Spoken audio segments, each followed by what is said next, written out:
Hello guys, আসসালামু আলাইকুম। তো আজকে সবার সামনে একটা জিনিস শেয়ার করছি, সেটা হচ্ছে যে আজকে টেবিলের অবস্থা কি দেখেন।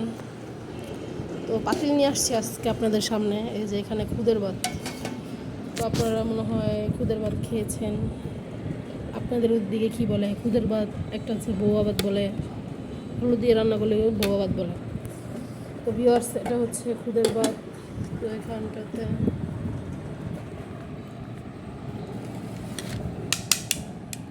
আছে ভর্তা, এটার মধ্যে আছে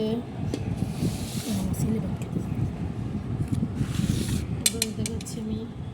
এটার মধ্যে আছে, এটা হচ্ছে চুক্কা পাতা ভর্তা, এটা হচ্ছে শুটকির ভর্তা, এটা হচ্ছে কালো জিরা ভর্তা, এটা হচ্ছে থানকুনি পাতা ভর্তা, আপনারা মনে হয় চিনেন।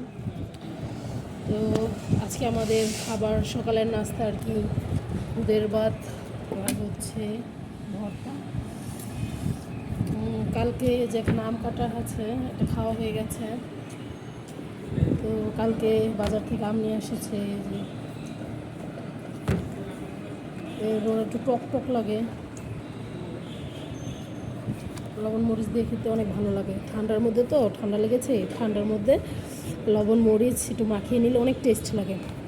বড় বড় আমগুলো, এখন বাজারে বড় বড় আমই পাওয়া যায়, রূপালি আম শেষ, পাওয়া যায় না। তো আজকে দুপুরে রান্না হবে, আপনাদের সাথে একটু শেয়ার করি।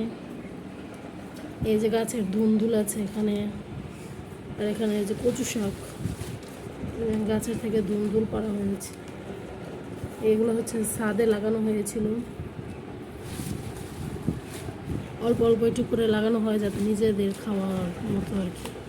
এখানে যে কচু শাক, কচু শাক তো জানেনই, বাচ্চাদের চোখের জুতি বাড়ে, তার জন্য এনেছি কচু শাক।